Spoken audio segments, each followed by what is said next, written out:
policies at the subnational level, strengthened networks for ongoing climate action.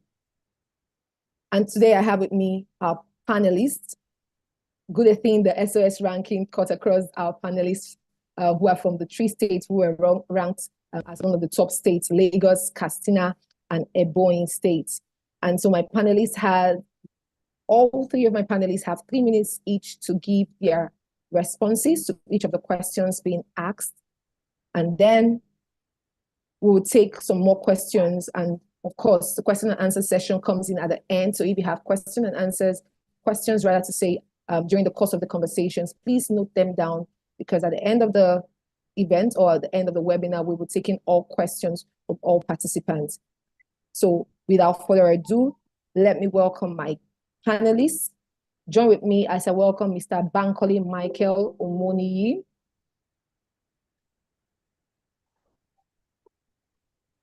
Mr. Bankole Michael Omoniyi, who serves as the Director of the Climate Change and Environmental Planning Department in the Ministry of Environment and Water Resources, Lagos. With over 23 years of experience in the Lagos State Civil Service, Mr. Bankole has established himself as an expert in environmental issues, particularly climate change and environmental planning. Mr. Bankole's expertise on environmental issues, particularly on climate change, is evident through his involvement in various initiatives and programs. He has actively participated in several C40 programs, including the groundbreaking C40 Deadline 2020 Climate Action Planning Program, CAP. His involvement showcases his commitment to advancing climate action and planning on an international scale for Lagos State. His notable achievements are overseeing the creation and implementation of key strategies for Lagos State. He was instrumental in producing critical documents such as Climate Action Plan, aimed at guiding the city's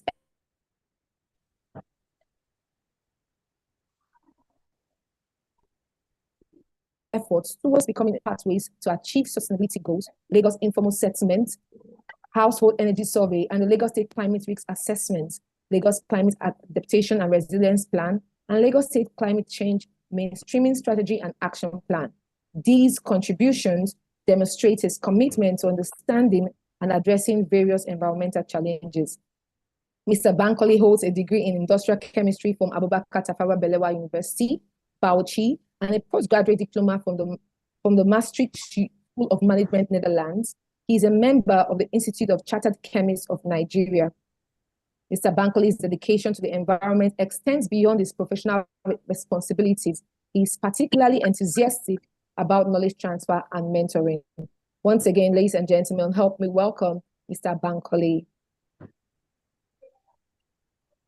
Also, you can use the chat box to react. Maybe a hand clap can do in the chat box. Thank you very much. Quickly introducing our next panelist, Sir Gabriel Igwe Ebi.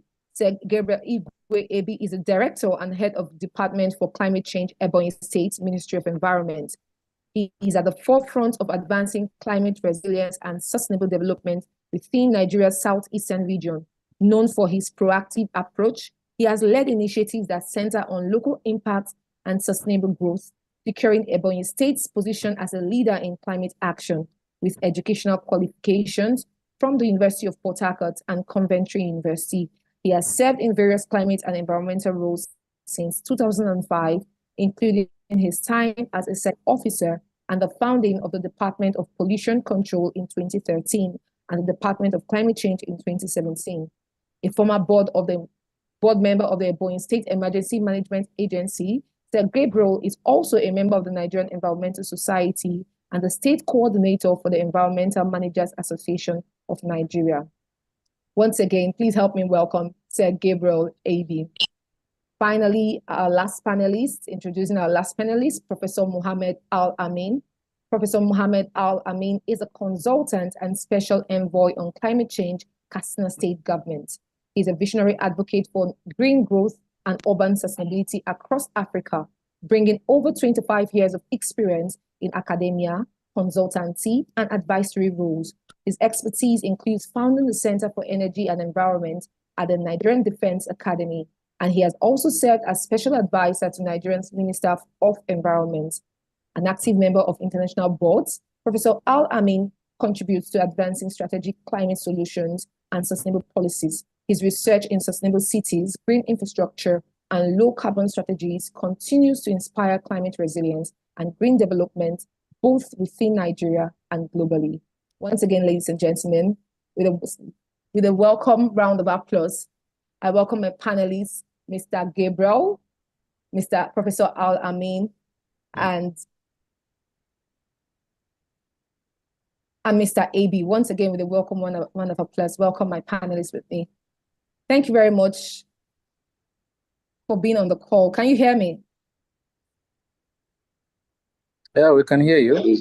Yes, we can hear you. Very well. Great. Thank you so much, Mr. Gabriel. I see you over the screen. Thank you for coming on today's webinar. Thank you also, Professor Almin. It's good to have you on today's webinar. And so let's dive right into what the questions for today. And I'll be kicking off with the question on how have your state's climate governance structures enabled climate action? What challenges have you faced and how are you addressing them?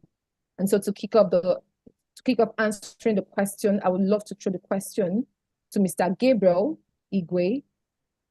Once again, the question is, how have your state's climate governance structures enabled climate action? What challenges have you faced and how are you addressing them? Over to you, sir. Yes, thank you, my fellow brothers and sisters. The climate governance in Ebonyi started when the challenge came up. That was in 2019. And efforts were made through partnership to create. In fact, we started with the Interministerial Committee, which was a pivotal factor in driving the process. That made it easier for us to reach the line ministries. These line ministries like water resources, agriculture, housing, were able to come up with professionals within the ministry. So it became easier for the climate change department to reach out to the state through those other line ministries. And this led to going down, mainstreaming our actions and decisions to the local government through the DEX officers on climate change at the local government levels. Of course, that extended and went down to the communities. And since then, coming up of our policy, there's a climate change policy and adaptation plan, also gave rise to the environmental law and what we call the climate smart agriculture currently practiced in the state, in fact, with an official document to that effect. It has helped on grounds that today the line ministries and the Ebonians are no longer at the background. They are no longer far from what you are doing. On grounds that it is easier for us to reach the entire collaboration, and of course, state and USID assisted in making this come to pass. Of course, the challenges, as we all know, is once in a while bringing people together. It's always difficult. Secondly, we find it difficult in most cases to move around because climate activities are in the field; they are not in the office, and so like the last rainy season, in fact, two succeeded in making sure that we're able to capture the relevant areas as affected by flood, and of course, putting up documents to government to say these are the problems. And so we are trying to tackle it using the institutional framework on ground.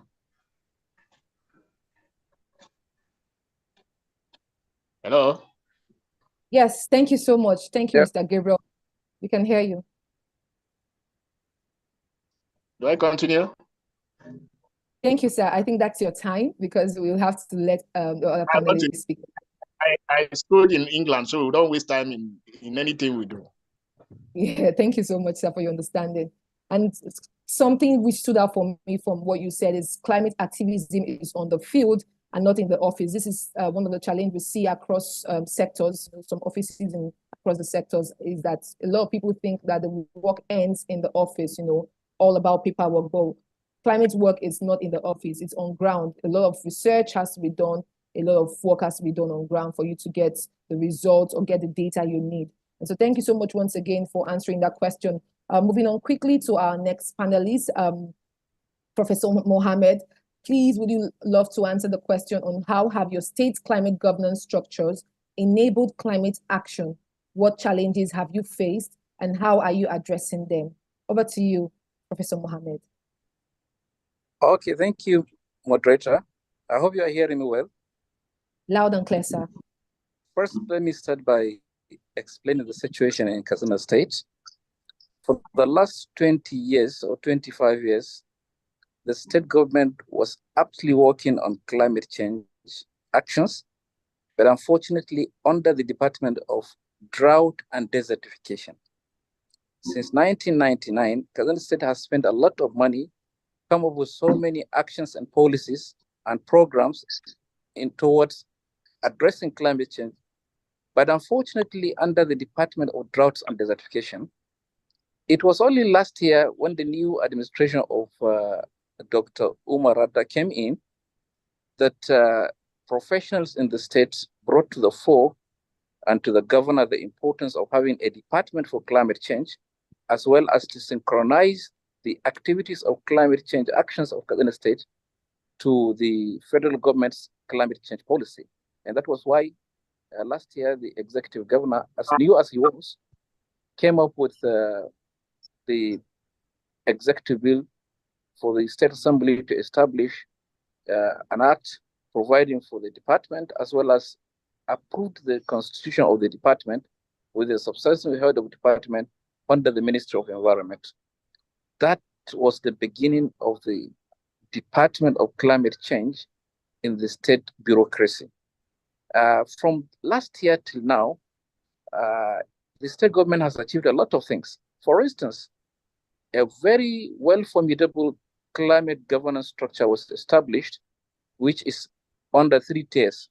That is what is called Katsina State Council on Climate Change, which the executive governor is the chairman, as well as some members of the council are line ministries that have to do with natural resources, environment, and things to do with climate change. Then there is also what is called Katsina State Technical Committee on Climate Change, involving all the permanent secretaries and relevant directors of ministries that have to do with natural resources, environment, and things to do with climate change, including women, youth, and social development. Now, then the last tier of this climate governance of Katsina State is what is called Katsina State Climate Forum. This is across all local governments where we have NGOs, civil society, generally civil society, non-governmental organizations, youth, women organizations, and whatnot, across all the local governments, the 34 local governments of the state that comprise the climate Katsina Forum on Climate Change. Now, these 3 tiers of government is what is being used by the state government to implement the actions and projects that are put in place for climate change. Now, already a policy document is in the offing. We've gone very far. It would have been out by now, but because of the involvement of UNDP, we had to tarry a bit to carry them along so that we can have a very formidable and well acceptable policy document. We also have what is called Katsina State Green Growth Agenda. The Katsina State Green Growth Agenda is what we have our vision and mission towards what should be done on climate change in Katsina State. That is also where we have the projects that are going to be implemented at pilot stage. And it is also under the Katsina State Green Growth Agenda that we have the necessary expenditures that is needed to implement the climate action and responses. You'll be aware probably of the extent of desertification in Katsina State, as well as droughts, even in this year, despite the fact that we have some areas that were flooded due to rainfall. So in a nutshell, what I'm trying to say here is Katsina State is a latecomer in terms of the establishment of a substantive department on climate change. But despite that fact, the state had been implementing climate action and the federal government agenda on climate change under the Department of Droughts and Desertification. Now the Department of Climate Change is now fully on board, and we have about 7 pilot projects currently being implemented. And I'm sure later in the discussion, we'll have a chance to explain what those things are. And we have involved everybody in the state, from the local governments, individuals, organizations, business entities, and whatnot. So in a nutshell, the current government of Malam Diko Umar is actually promoting a formidable and far-reaching approach towards addressing climate change in Kaduna State. Thank you so much. Thank you, Professor Al-Amin. Thank you for taking us through the journey, the history of climate change in Kaduna State. And we can tell that with the new government, a lot is going to change when it comes to the climate change, implementation of projects and all of that. So once again, thank you so much for sharing that with us. Moving on quickly to Mr. Michael Bankole. Mr. Michael, we see that you're on field. And we really appreciate you being on this webinar with us despite your very busy schedule. So without wasting much of your time, please could you answer the question on how have your state climate structure enabled climate action? What challenges have you faced and how are you addressing them? And we know currently you're in Lagos, and we know Lagos has done so much when it comes to climate change, implementation of projects and even policies. So how has this structure enabled climate action? Over to you, Mr. Bankole. Good afternoon, and I hope you can all hear me. Loud and clear. Yeah. So when we talk about climate change in Lagos, when we started from is understanding our peculiarity, what the state stands for, what the nature where we are settled, we are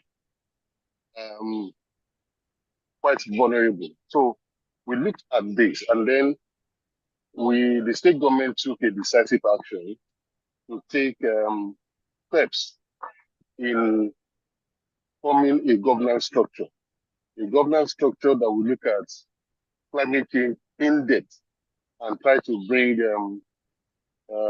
some stability or resilience to Lagos.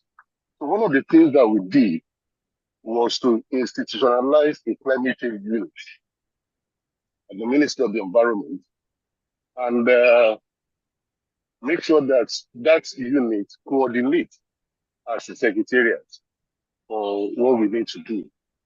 We also set forth by developing our climate change policy and an action plan. This climate change policy was premised on 3 focal points: adaptation, mitigation, and advocacy. Because we know that for us to be able to manage climate change properly, we must be able to do advocacy, bring the children on board for them to understand the intricacies of what we are facing. Also ensure that mitigative action and climate action and adaptation action are being done side by side. The state government took climate change very, very important, and we took a campaign to all nooks and crannies of the state. We used some of the Nollywood actors to propagate the importance of climate action. And then also in schools, the office of the First Lady of Lagos State gave so much bite to advocacy in schools. We have what we call Green Hands Club, where students were enlisted to be part of green projects across the state. We also encourage the students by having a sister city relationship with Bavaria in Germany, where some students are taken from Lagos to Germany for a 2-week understanding or understudying their peers from the diaspora. I know our time is very limited to this question. So fortunately for us, our governance structure has been working properly. we have the State Climate Council, we have the State Climate Technical Council, we have the State Forum, Climate Change Forum, and we work in consonance with all the NGOs within the states, both locally and then internationally. So our journey has been quite a long one, and we have landmarks at every stage of our journey. And as we go on, I think we try to expatiate more on where we are and what we are doing. Thank you very much. Thank you so much, Mr. Bankole. So while you were speaking, you shared a lot, first of all, on projects Lagos State has been able to deliver, and then also their active involvement in the climate process, in the state, not just at the upper level, but even bringing it down to the youth and students. And so, still in that light, I would want you to also throw more light or give more insight into some of the innovative climate initiative that has been implemented in your state. How has it been monitored for success, and what measurable outcomes have you achieved? You talked about the landmarks you guys have for every project you undergo or you carry out. And so how do you monitor the success of these projects you've done so far, and what are the outcomes you've achieved? Thank you so much, Mr. Bankole. Over to you.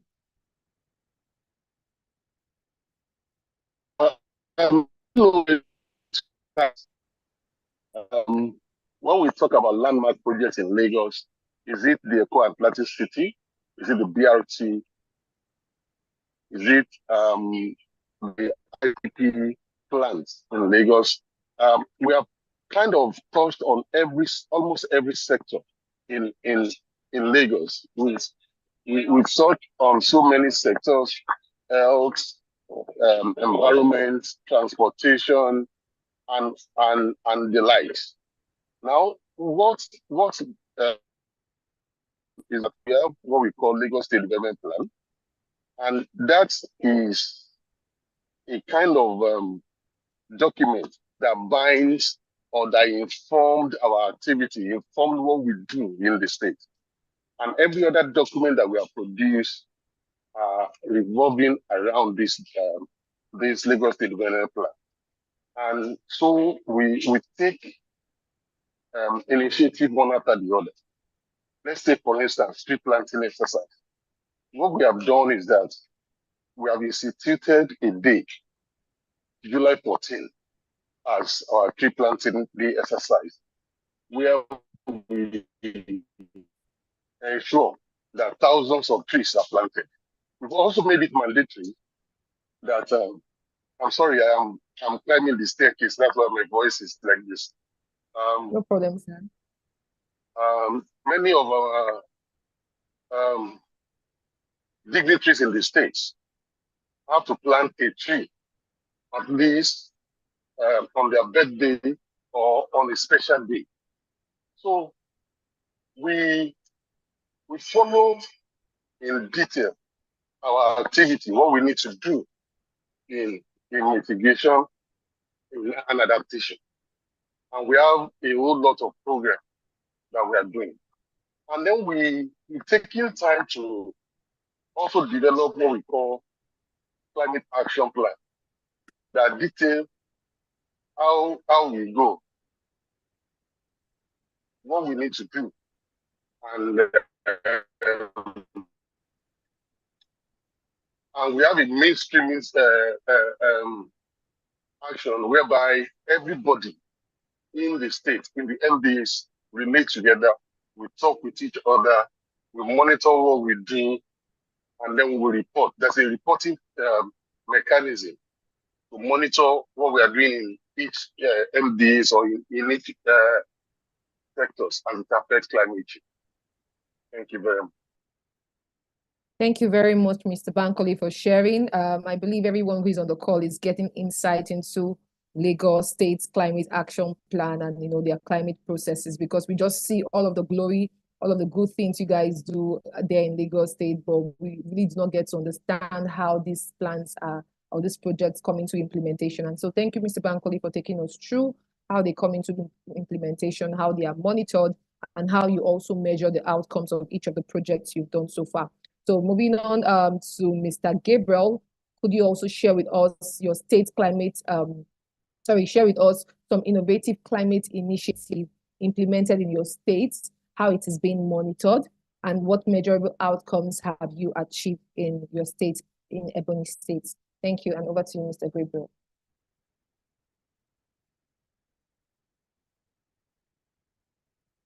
Mr. Gabriel, we can't hear you, sir. Your mic is muted.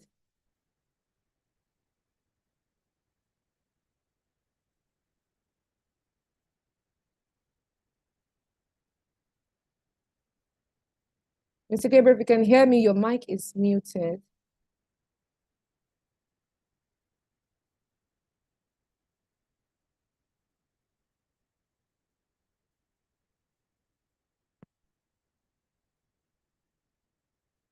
Okay, so I think he's trying to unmute his mic, from what I can see.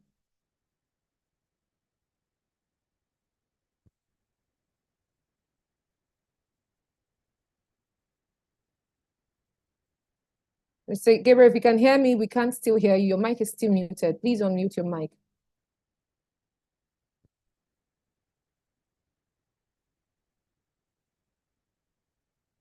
Okay, so for time's sake, while Mr. Gabriel, okay. Hello, are you hearing me? Yes, sir, we can hear you now. I'm sorry. It's technology. That's why I be Lagos, because my desire is to use technology to attend to issues on climate change adaptation. So back to the issue. We realize that, of course, all of us know that Ebonyi is an agrarian state. That is, agriculture is our primary occupation in the state. Secondly, Ebonyi is on the lowland between the Benue and the Cross River Basin. And so our policy, that is a climate change policy, was followed up with adaptation on agriculture. In fact, we developed the agro adaptation policy or plan for agriculture first. And the essence of that was to make sure that we restore the ecosystem to a very large extent in the state. Because for anybody coming to the southeast, in fact, January, February, March, Ebonyi is one of the hottest states in Nigeria, in the south, in the entire south. Let me say south. And that has been, that was because of the level of deforestation in the state and other economic activities like quarry. And we also realized that the deforestation in the state was very high. And so instead of us going towards going to completely reforest some of these original forest reserves, we decided to set up the climate change school club. And for the past 3 years, the ministry and the department has been able to capture 106 schools that cuts across the primary, the secondary, and 6 tertiary institutions across the 3 senatorial zones in the state. We have succeeded in monitoring the outcome of these activities because we had been planting. In fact, since 2017, there was a government policy where every year, every local government was expected to plant 10,000 trees. The political appointees, SSAs, SAs, and other political appointees, commissioners, were mandated to be planting 100 trees. But at the point we saw that the monitoring was a problem. And so we had to pay emphasis on the school climate change school club. It became easier for us. The students are part of what we are doing, and we decided to go into the fruit trees, planting of mangoes, oranges, pear, and all those fruits. On grounds that we advise them that they are the ones to benefit from the economic aspect of that crop, while the environment is protected. And, we have achieved over 80% success in that area. Another issue is that, as I said, agric, which I started, became another issue. People could only plant once a year. And given the population pressure, is the third smallest state in terms of land mass in Nigeria, after Lagos and Bayelsa. And so we needed an all-season farming. And through the climate smart agriculture policy, which we also developed, irrigation, the mini irrigation has become very critical in agri production in Ebonyi. In fact, it is compulsory that every local government must embark on dry season agriculture. And of course, the ministry, that is a department, has been monitoring this activity with the extension officers in Ministry of Agriculture, and giving out government grains, that is rice, 4 months, just to make sure that we are in line with the weather, where we try as much as possible to manage loss through flooding. And so the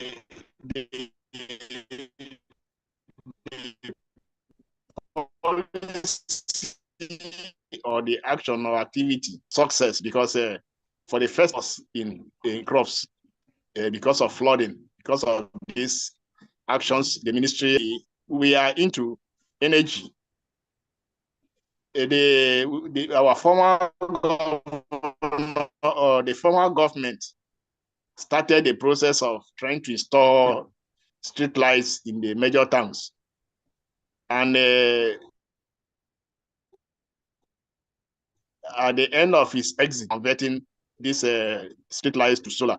And the present governor, through the effort of the Ministry of Environment and Power, which is one of the line ministries, has been doing everything possible to see that that program goes round through the 13 local governments.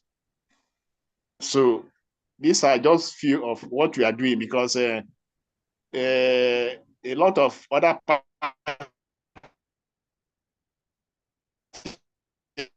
partners, in fact, they currently, one of the other active greenhouse gas inventory data collection, because we realize in the course of our activity, the importance of data. And so for the past since August, we have been on that assignment, and we are continuing until we're able to capture the key sectors of in agriculture, in waste management, forestry, and other activities in the states. And of course, the methane, which we are producing in the state because of the rice, is what we are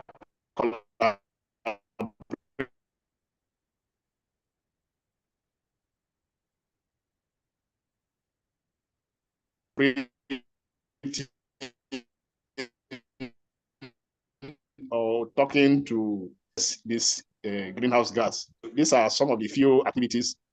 Other information can be given. All right. Thank you so much, Hello? Mr. Gabriel. Thank you for sharing with us the exceptional work being done in Ebonyi State. Moving on quickly due to time factor, to Professor Mohammed.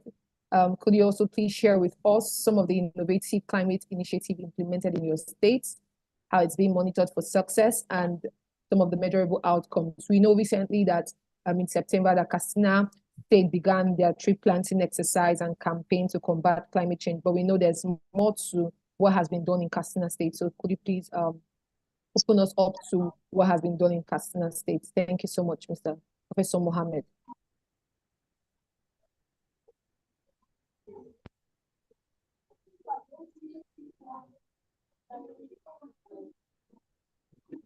It seems like Professor Mohammed is not on the call with us. Okay, so moving on quickly to Mr. Michael Vankole. How has your state's climate policy evolved alongside federal guidance? Can you share examples of collaboration with neighboring states or the federal government? I know Lagos has done so much when it comes to, climate negotiations, climate policies, enacting climate policies and even the projects within Lagos. How has the state been able to collaborate with other states, neighboring states, to ensure that climate change it's been achieved? And then, of course, how has it also evolved alongside the federal guidance? Mr. Michael, please. Yeah, thank you very much. Before I delve into that question, maybe I should give some context to what we have been saying from the beginning. Like I said, we have a governance structure in Lagos that makes coordination of climate change very, very easy. Is a state mandate that is led by Mr. Governor himself. And for us, we believe in developing policy guidelines and policy documents. And over the time, we have produced quite a lot of documents that have different initiatives. The latest document that we launched earlier this year is what we call Lagos State Climate Adaptation and Resilience Plan and Lagos State's Climate Mainstreaming Document and Action Plan. These two documents are very, very important to us because the first one talks about initiatives that is adaptation focused and that can, put Lagos on a climate resilience and sustainability.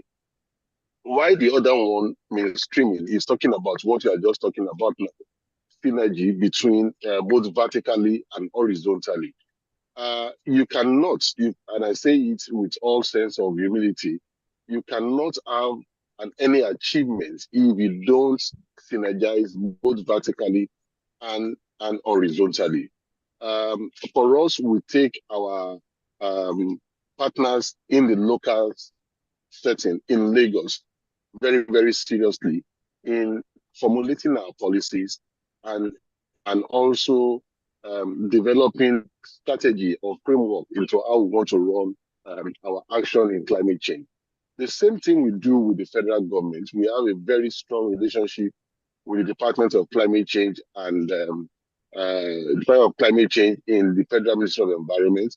Now, lately, when the National Council on Climate Change was formed, we also have a strong relationship with them because we don't see them as rivals. We don't see them as competition.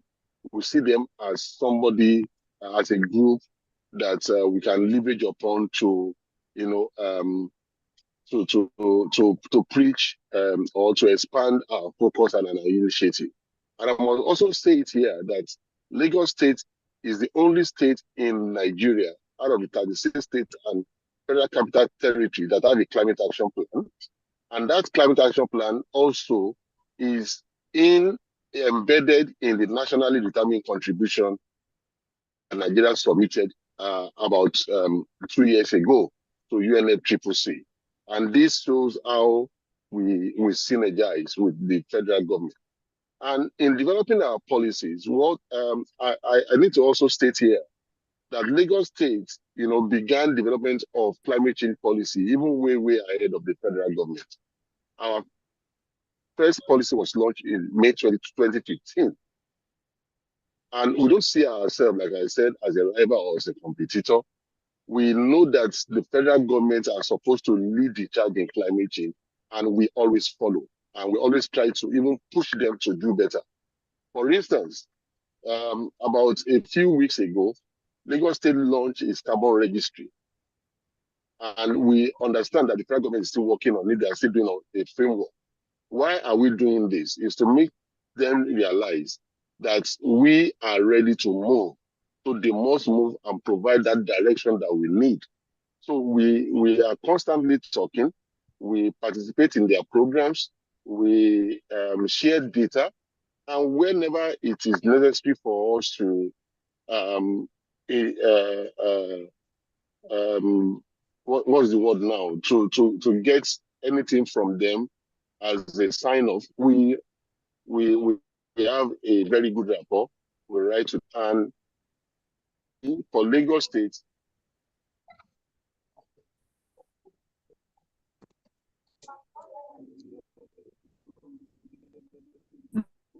and we are ready,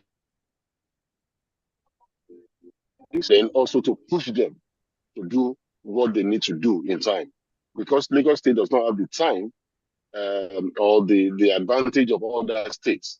We are highly vulnerable, and we must be on the forefront to make sure that Lagos State is resilient and the climate change does not adversely affect us as a state or as a city and affect our GDP in terms of economy.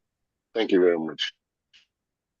Thank you so much, Mr. Michael. I think you did justice to that question.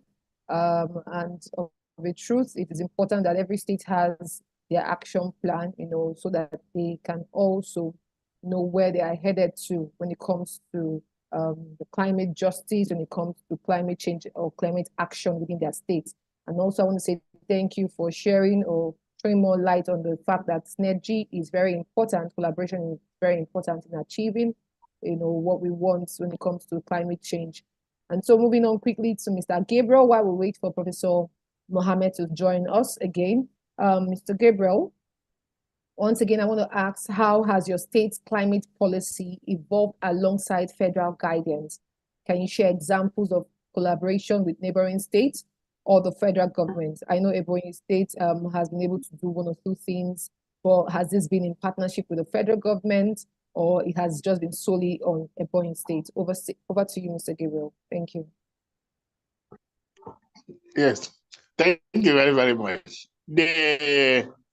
I wish to say that much of our successes has been anchored on our collaboration with the Federal Ministry of Environment and recently the National Council on Climate Change. Because, hello? We can hear you, sir. Are you hearing me? Yes, loud and clear, sir. Okay.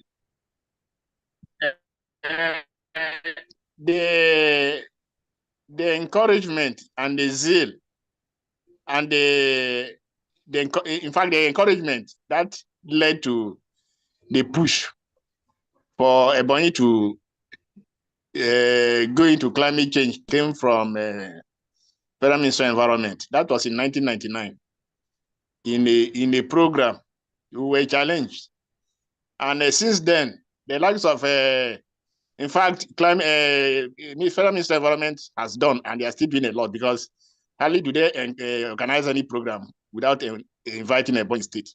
And through that, we have been able to tap from their contacts, because I know that because of the collaboration and the commitment to have with them, I'm talking of Federal Ministry of Environment, we have been able to assess some projects. For example, afforestation. In fact, we have a program to afforest one of the biggest forests in the state, and it was a link we had with the Federal Ministry of Environment. And recently, when since the National Council on Climate Change came up last year, we have been working with them. Even last week, we're still with them. So the collaboration has been very, very useful. And the most important thing is that we may not get any money from them, but the advice and the link we have been getting from them has been helping us to reach out to donors.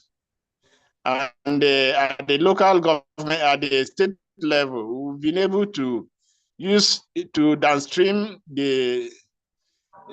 to streamline the activities. When we get it from the federal, I come back, and through the other organs like the local government, desk officers on climate change and other bodies, including those of the women group, we push it down, and thereby and implement those programs, like the agri activities I was telling you. Then at the subnational levels, as I said earlier, Bonyi is between Cross River and Benue. And of course, these two states have been very, very collaborating, because like, I know that about 2 months ago, I was in Calabar, where we talk about climate change with the director, Dr. Idu and others. And they have been very useful to us, because these things, some of this synergy helps us to get ideas. You come back to your state, you make recommendation to government, follow it up, and get what you can get out of it for the state. So it has been very collaborating. Like, for example, in Anambra, Anambra got the funding for a project. And I was, the director there informed me. I had to use that link or that. And of course, they were able to come to Ebonyi. And I've also done that to Imo and Abia. That is giving the such links and others. So the collaboration, the policy we had and activities has been very useful to reach, to enable us get create synergy with the federal government and the and even the. Thank you. Thank you so Hello? much, Mr. Gabriel. I can hear you, sir. Yes, thank you so much, Mr. God bless Gabriel. you. I thought I had done. No, sir. No, sir. Thank you. I thought I had done. Thank you. Thank you. Indeed, I wanted to call my engineer. That's fine, sir. Indeed, collaboration is very important, in achieving whatever we want to achieve when it comes to climate change. Not even just in climate change, even in business and the likes of it. And like you mentioned, sometimes you don't get money from the government, but there are workshops, there are trainings that we can leverage on when it comes to the climate change action or climate action in your state. So once again, thank you for answering the question. Moving on quickly to our next question. This is for you, Mr. Michael Bankole. How does your state engage local populations, especially marginalized groups, in climate planning? What has been the impact of grassroots participation? This is in line with the fact that the part of the UN agenda is to leave no one behind. And we know that for all hands has to be on deck to ensure that we're meeting Agenda 2030 of the UN, and we're also solving the climate change crisis in these locations, especially in the marginalized groups or in marginalized locations. And so how does your state engage local populations, especially marginalized groups, in climate planning? And what has been the impact of grassroots participation? Over to you, Mr. Michael. Well, thank you, the moderator. Earlier on, I spoke about a climate change policy. Climate change policy detail how we go about implementation of our actions. And what we have done is we recognize local NGOs who are our partners in our implementing our policies. We also have an international partner, C40 cities, that also help us in propagating climate change action. So what we do is that those that we call the marginalized community are actually big players in our action. We've done a study around Makoko, around the slum areas. And what we connect the Slum Dwellers Association, and we invite them into stakeholders engagement. We go to them, they come to us. We have a seamless relationship, because one of the failures of policy is that when you develop a policy for people, having an impact in that policy, then implementation becomes very, very difficult. So in anything that we want to do, we want to develop an initiative, we want to develop a program, we always make sure that they are well represented. And then, because only few of them can come to our office or come to where we do programs, we also encourage programs to go to them. We go to them and tell them what we want to do and what will need to be done. And, you know, I also talked about NGOs. Some of these NGOs have their base in these communities.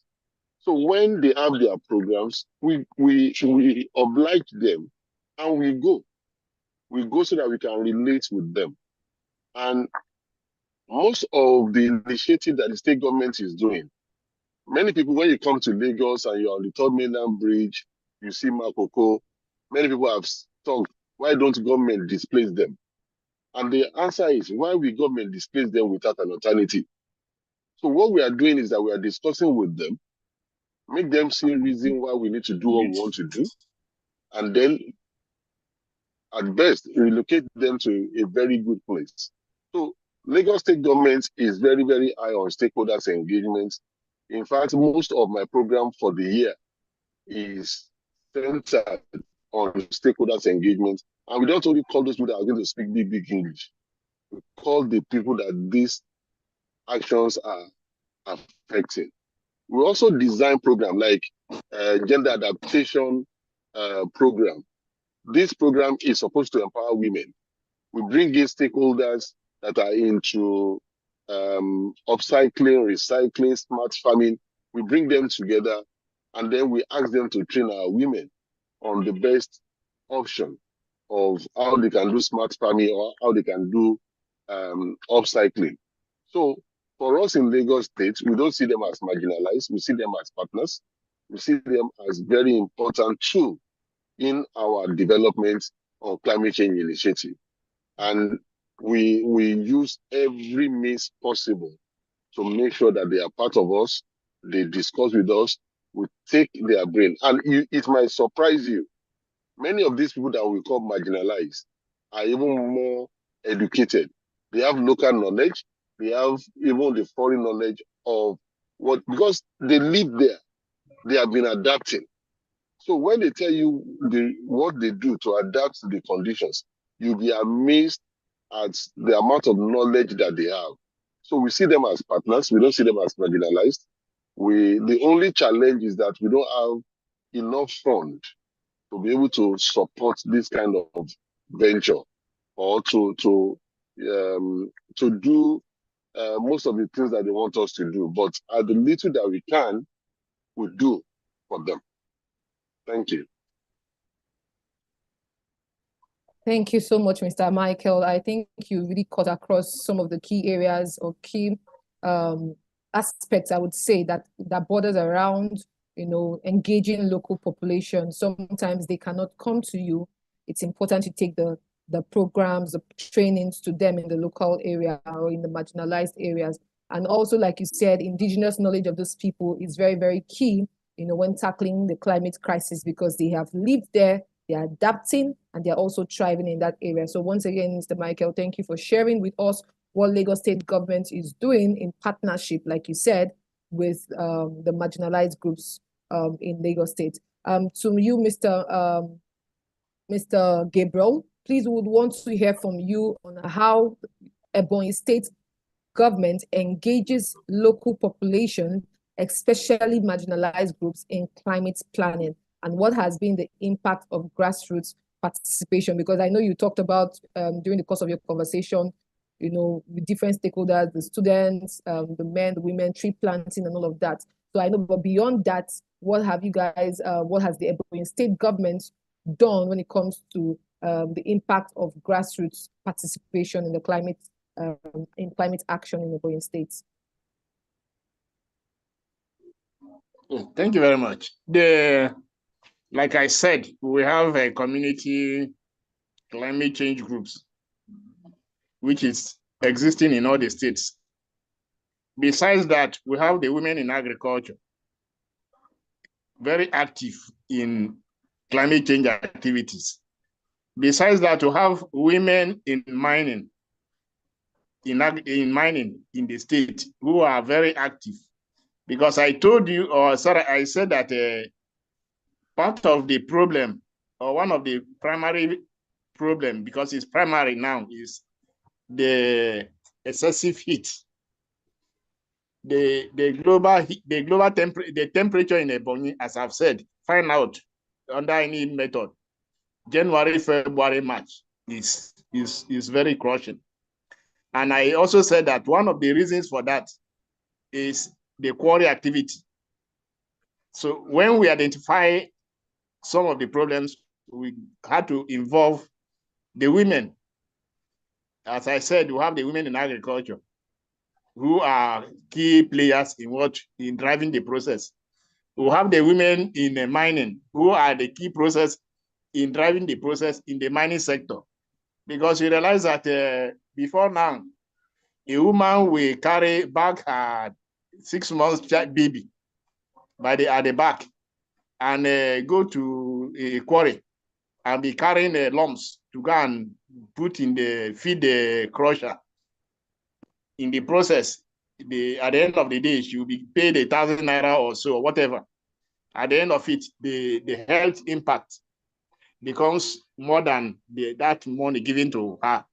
So we tried as much as possible through these women who have succeeded in changing that narrative, that even now, if you are a quarry operator, you should be able to provide. If I thought the women are coming to do that job, you must provide them with the necessary PPE in line with the regulation.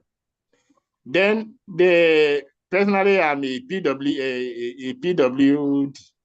and so it's a sector I understand better than. And so persons with disability are highly involved in what you are doing, because when we carried out an activity which was on clean cook stove, they were directly involved from the state level to the local government, because we saw their vulnerability and inability to even start going to look for firewood, which you know is the risk is higher.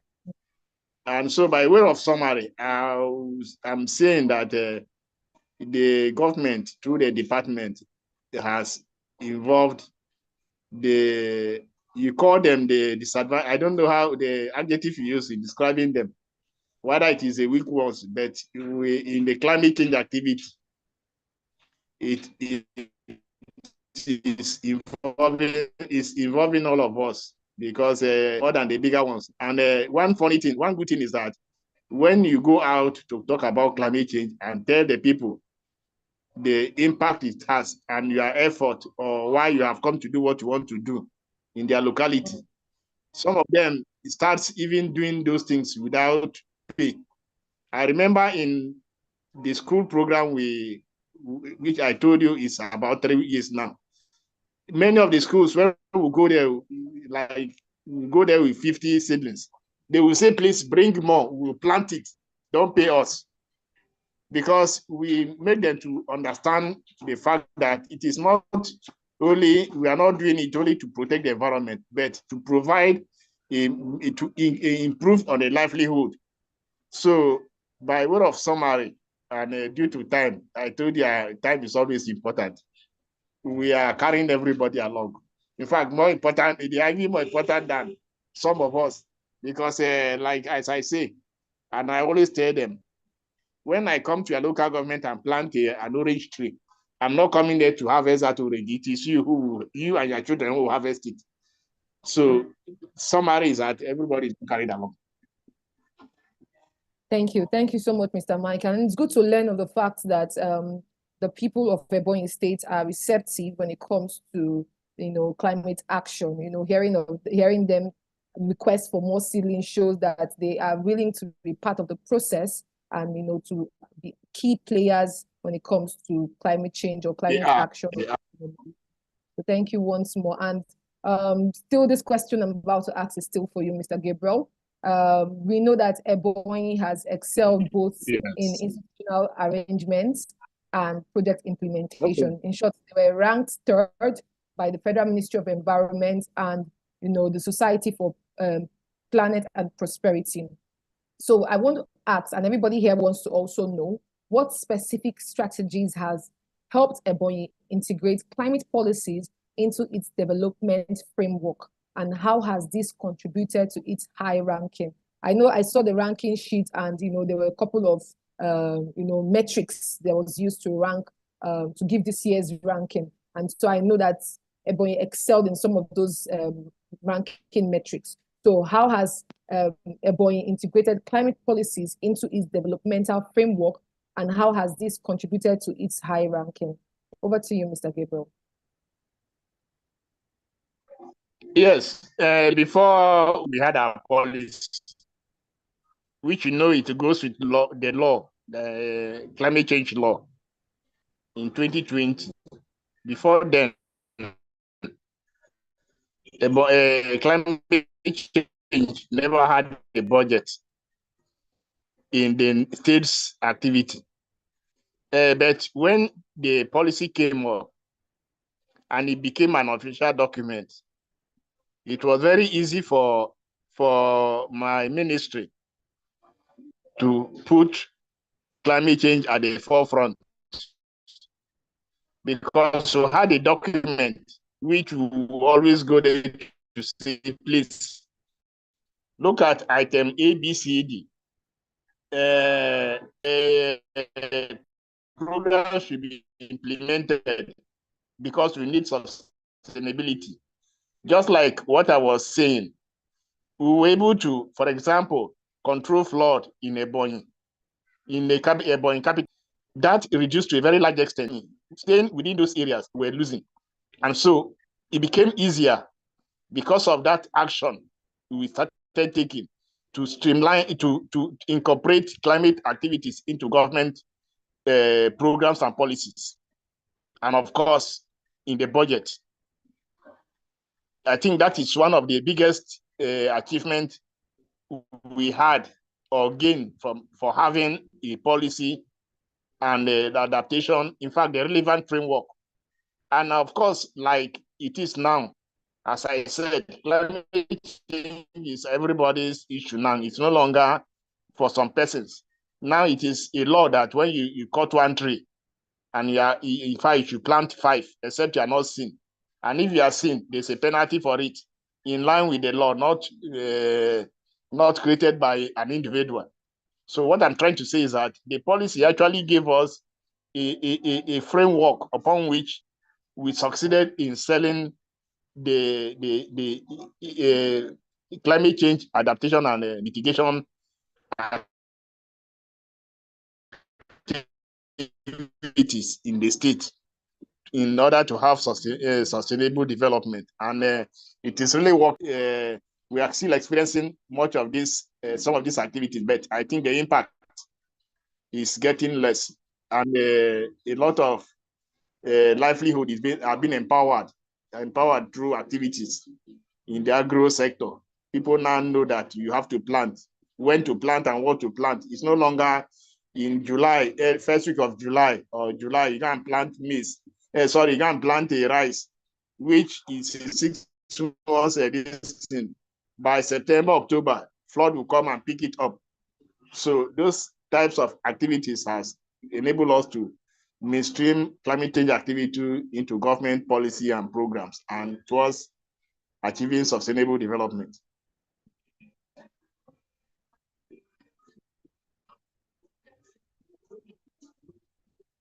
Thank you so much, Mr. Gabriel, for answering. Hello? Yeah, I can hear you. Thank you for answering the question. And what you've just said so far has made us realize, or has reaffirmed, the fact that policies are very important, when it comes to developmental work, because you can end up carrying out a huge development in a community, and if there are no policies backing up or any policies enacted to ensure that developmental project you spent money on, to execute are not tampered with, a lot of things can go down or go wrong. So thank you so much for throwing more light on what he has been able to achieve with the help of policies. Moving on quickly, while we still wait for Professor Mohammed to join us, Mr. Michael, we want to also hear from you. Lagos State was ranked first, like I said, by the Federal Ministry of Environment and the Society of Planet and Prosperity. And Lagos State is also a top performer in climate governance. We want to know what specific actions or innovations has set Lagos apart, particularly in climate implementation and monitoring, and how does the state maintain this leadership? I know during the course of the conversation, you've talked about the monitoring, how the Lagos State government monitors the project and all about project implementation. But we want to hear more from you, how the state maintains this leadership. Over to you, Mr. Michael. Let me say that Lagos State is we have the benefit of starting early, and starting early is because of the foresight of our governor then, who is now the president of Nigeria. Our peculiarity. So we devoted ourselves into having several policy documents that will help us in propagating this climate change issue. And even when the ranking was done, I can see that Gombe got higher percentage over us in terms of green bond, and which sincerely was an oversight from my side, because the Lagos State green bond is about 85% completed. And what we do, like I have said earlier on, is that we have this monitoring review mechanism, and we have feedback mechanism from all our ministries. For instance, I work with about 10 important ministries or MDAs. And in each of these MDAs, I have a thematic officer. That thematic officer is an expert in that ministry and also sits as a climate change desk officer. So it is easy for me to get feedback, get information from this officer on what they have done or on what we need to do. So monitoring has been very, very effective because we work together. We're able to synergize our action. We're able to have a platform. Every year, by our policy, we are supposed to have what we call Climate Change Technical Forum meeting, which brings all the permanent secretaries of all MDAs together. We discuss, we share ideas, we look at what we need to do, we share our challenges, and then everything is easy peasy, like they say. So we have this regular discussion with all relevant MDAs, and it is easy for us to be able to, harmonize our action, harmonize what we do, and then where we see that we are not doing very well, then we discuss among ourselves how we are going to solve the issues. So that's what we do. Did that answer your question? Yes, it does. Thank you, Mr. Michael. It's good to learn of the, I would call it a delegatory process that happens, in the state government, where you have your thematic officer who handles, everybody knows what they are handling, and then there's a feedback mechanism where they get to report on how far they've been able to carry out a task or an operation. So thank you so much for sharing that, and I believe that the Lagos State has been able to maintain the leadership when it comes to their project implementation and monitoring. This is the last question from me, but I believe that our participants should have some questions for our panelists. And so if you have a question or questions for our panelists, please, at this point in time, start taking note of them. And if possible, drop them in the chat so I can read them out for our panelists to answer due to time constraints. And so the last question from my end is, what are your state's top priorities for advancing climate action? And where do you see the greatest opportunities? Once again, I take the question, what are your state's top priorities for advancing climate action? And where do you see the greatest opportunities? I think I'll leave the floor to Mr. Gabriel to answer, and then we'll have Mr. Michael also share with us, and then we'll take questions from our participants. Over to you, Mr. Gabriel.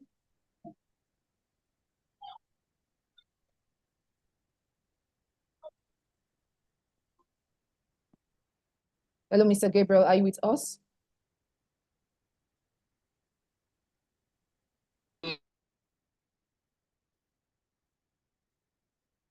Okay, I think your network is interrupting your response.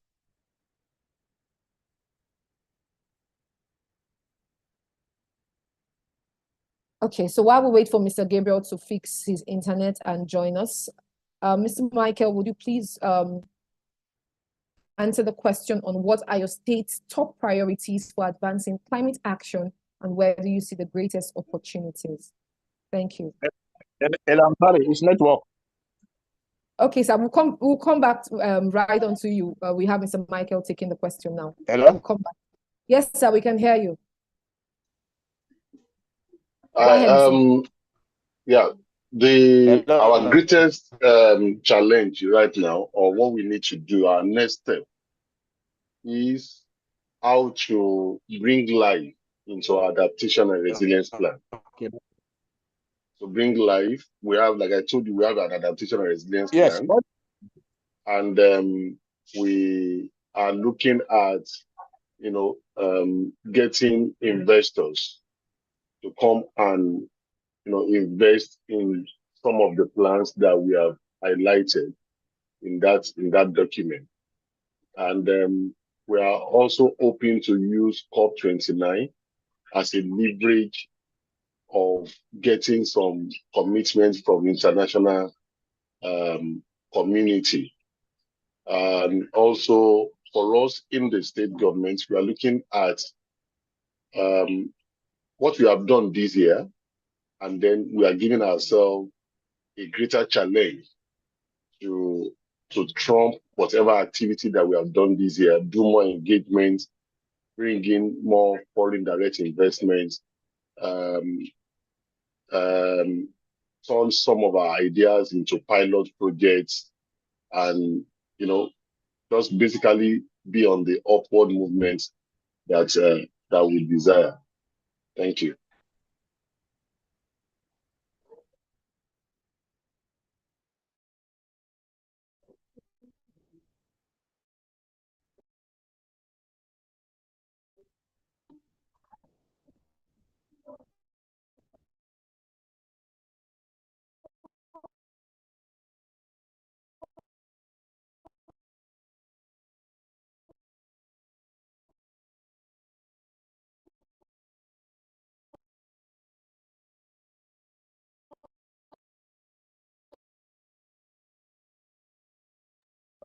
Oh, I was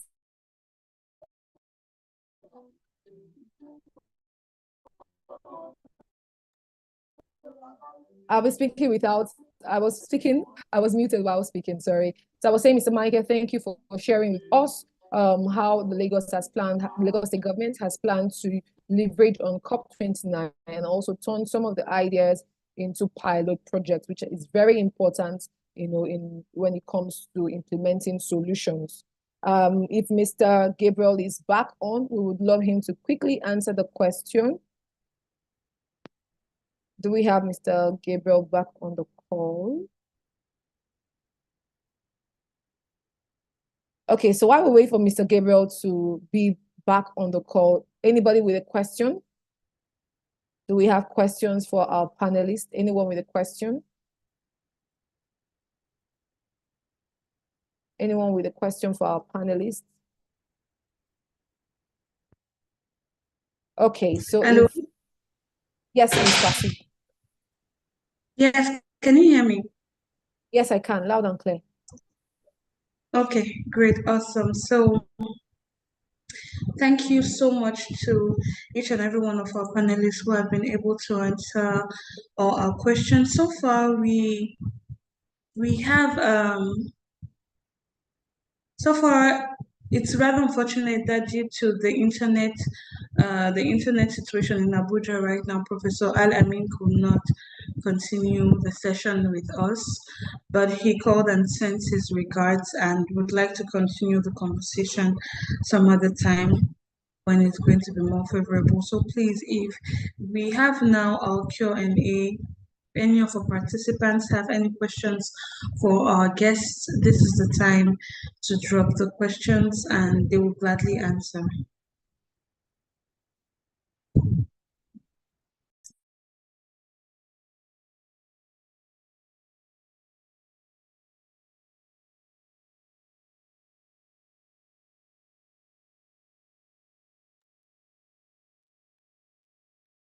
Is there any question? Feel free to use the raise hand button if you feel like your question is quite lengthy and you can't type.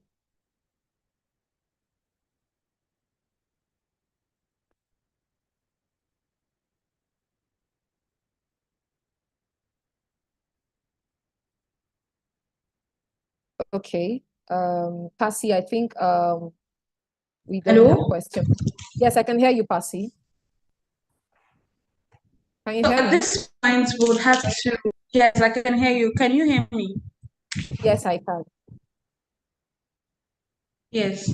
So apparently we do not have any question at the moment, but we want to assure our guests that because we are going to, this is also being live streamed on YouTube and on LinkedIn, and we are also going to share this with our stakeholders and network, even on social media. So a few questions will be coming in, and we can also discuss this during next episode for the webinar, or feel free to send your questions via mail on social media, and we will ensure that you receive all the answers to your questions.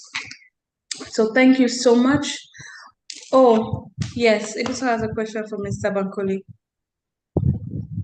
Yes, thank you so much, Pasi. So just before I let you go, Mr. Michael, I want to, we've talked a lot, most of our questions have centered around, Lagos state government, their actions, and even when it comes to policies. But I want to critically ask a question when it comes to youth, because I'm a youth leader, and it's important that people, our participants here, get to also understand how the Lagos state government is actively engaging young people in the, when it comes to the activities that goes on, the project implementations that goes on, how are young people building skills even while those projects are being implemented. And even ahead of COP29, how is the Lagos state government ensuring that young people from Lagos state are being represented at COP to advocate for the work that is ongoing in Lagos state? Thank you so much, sir. For us in Lagos State, we take the youth very, very important.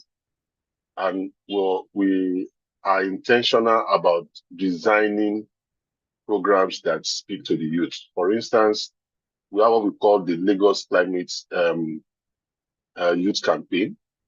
And we used, Tauma was the ambassador of that campaign. And she did a skit for us on educating people about climate change and about other environmental nuisances.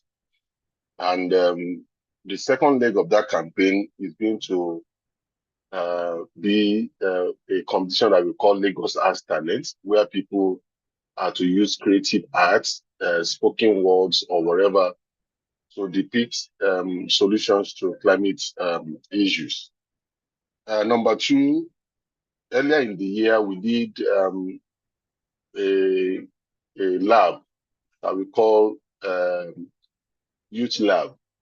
And we have over 30 youth in the class for a whole week.